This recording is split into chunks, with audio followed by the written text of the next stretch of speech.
Student मु Ankesh welcome करछि Nilachakra employment को। तो फाइनली गोटे गुड न्यूज पिला मानन पई जोटा कि पिला माने बहुत दिन पई वेट करथिले से रिलेटेड न्यूज पई। तो तमने रिसेंटली जानिथिबो ओपीएस रो बतन एडब्ल्यू एग्जाम होबा को जाउची, जोटा कि डिसेंबर 8 तारिख रे जोटा नोटिफिकेशन ऑलरेडी हेइतला। तो जोरा रो वीडियो डेट मु ऑलरेडी शॉर्ट नोटिफिकेशन रे मते मु प्रीवियस टाइम रे मु देई दिथि ऑलरेडी, जोटा कि डिसेंबर 8 माने आज होची डिसेंबर 3 मंगलवार। तो 4 दिन छाड़ी जो एग्जाम होबा को जाउची ता विषय तो गोटे गुड न्यूज एटा कि तुम मान पई मु डिटेल शेयर करिवि, किंतु वीडियो स्टार्ट करिया पूर्व तुम मान को रिक्वेस्ट जो माने भी टिल नाउ चैनल को सब्सक्राइब करनो बा फर्स्ट टाइम पे चैनल को आसुच इमीडिएटली चैनल को सब्सक्राइब करी पाखरे जो बेल आइकन अछि ताको दबाई दियो एवं वीडियो को पूरा लास्ट जाए देखो तारे तमे जानि परियो कोन आगु हेई पारे हला एग्जाम होबा को जाउची कोन हबो। आउ एई ओपीएस रे जो एग्जाम होबा जाउची ताइ बहुत गुड अपडेट आसीबो, एग्जाम पूर्वुर भी अपडेट आसीबो, एग्जाम परे भी बहुत अपडेट आसीबो। ओके तो वीडियो रा को प्लीज क्लियरफुली देखिबो, सेति पई वीडियो देखिया पई तुमको चैनल को सब्सक्राइब करियो पड़िबो। ओके बतन वीडियो स्टार्ट करिया। तो माने देखि पारथियो स्क्रीन रे एटा ओपीएससी रो पोर्टल टा ऑफिशियली पोर्टल खोला आइची।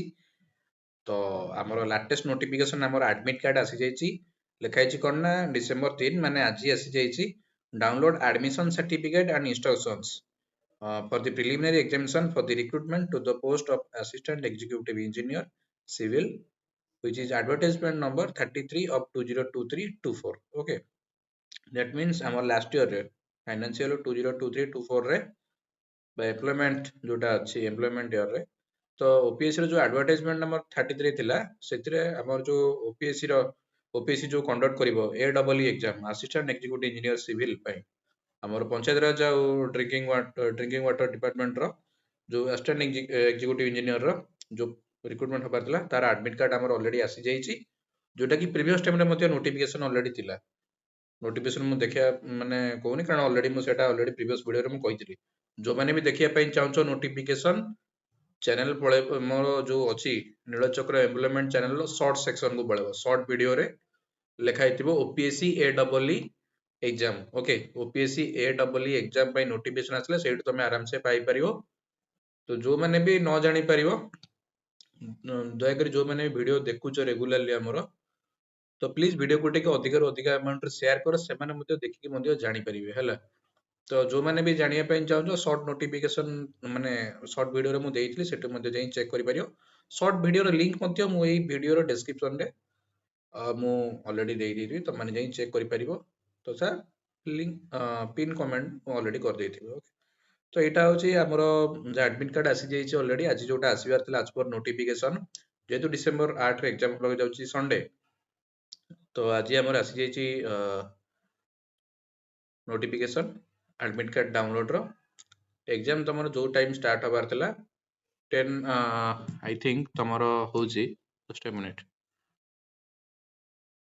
एग्जाम तमरो जोटा स्टार्ट होबार अछि संडे दिन जोटा 10 टारू तमरो स्टार्ट हबो हला। एग्जाम डिटेल मध्ये मु तुमको कहि दउची 8/12/2024 संडे जोटा हमरो डिसेंबर 8 तो एग्जाम तमरो 10 AM सकाळ 10 टारू दिन 11:30 पर्यंत 11:30 पर्यंत 10 AM टू 11:30 AM पर्यंत तमरो एग्जाम चलिबो। एटा होची नॉर्मल स्टूडेंट माने पई आ जो माने फिजिकल हैंडिकैप पिला माने अछन ताका पई 10 AM रु 12 AM 30 मिनिट तांकर एक्स्ट्रा रहइबो। ओके तांकर दिन 10 टारू दिन 12टा पर्यंत, बाकी जो माने नॉर्मल पिला रहउचंदी तांकर दिन 10 टारू 11:30 पर्यंत तांकर रहइबो एग्जाम टाइमिंग। ओके तो बाकी एग्जाम पूर्व आ गोटे वीडियो आसियो कि एग्जाम जो सेंटर जोटी जार पड़ीथिबो एग्जाम केमती कोन कोन जिंस ना पई अलाउ अछि। तो फाइनली तो जेतु आसी जाईची समस्त एडमिट कार्ड टिके डाउनलोड करी देखि दियो।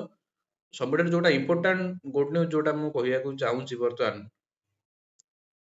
कि ए एग्जाम टा ओके ओपीएससी रो एडब्ल्यू वर्तमान जो एग्जाम टा हबा को जाउची संडे दिन डिसेंबर 8 रे सेटा होची बिना गेट बेसिस रे, जोटा प्रीवियस टाइम रे हमर गेट बेसिस को नेगी ओपीएससी रो जो एडब्ल्यू पई विदाउट गेट विथ गेट तो जो कंट्रोवर्सी चलुथिला तो सेत्रु वर्तमान सेटा बर्तमान कोर्ट रे ऑलरेडी पेंडिंग अछि। तो एबे जोटा आसीछि सेटा माने तापर आसिला से जो कंट्रोवर्सी पर गोटे हमर चलीथिला ऑलरेडी एटा गोटे नोटिफिकेशन आसीथिला। तो ए पोस्ट पे जो मैंने अप्लाई करछ पंचायत राज रो, तो सेटा मध्ये तुम माने अप्लाई करिथियो जो माने एबे एडमिट कार्ड डाउनलोड करके एग्जाम देई दियो। ओके, बाकी जोटा एटा फर्स्ट टाइम पई एटा हमर ए डबल एग्जाम टा विदाउट गेट रे होउची। ओके, तो एटा होची ओवरऑल वीडियो रो अपडेट टी। बाकी नेक्स्ट वीडियो मु नै आसीबी कि तमरो एग्जामिनेशन जोटा अछि एग्जामिनेशन सेंटर जहार जहार थिबो माने एग्जामिनेशन सेंटर को कोन कोन नेकी जिवो। ओके, तो से रिलेटेड मध्ये प्रिपरेशन टिप ऊपर गोटे आसी जिवो वीडियो। तो से पे टिके प्लीज वीडियो को सपोर्ट कर दबो, लाइक कर दबो। आ जदि वीडियो भल लागि जदि इन्फॉर्मेटिव लागुची तो प्लीज लाइक करी शेयर कर दबो। जहा किछि डाउट अछि कमेंट कर दबो। आ ए वीडियो को अधिक रो अधिक मात्रा जो माने ए डबल एग्जाम दिजन जो माने बीटेक ग्रेजुएशन पिला अछंती तांको बाको अधिक रो अधिक अमाउंट रे शेयर करो। जो माने टिल नाउ चैनल को सब्सक्राइब करना, मैं चैनल फर्स्ट टाइम में आसुचो इमीडिएटली चैनल को सब्सक्राइब करी पाखर जो बेल आइकन अछि ताको दबाइ दियो, जदर कि एमती जॉब रिलेटेड इंपोर्टेंट अपडेट तुम शीघ्र पहुंचियो। पुणी देखा किसी नुआ अपडेट सहित नेक्स्ट वीडियो रे। Thank you.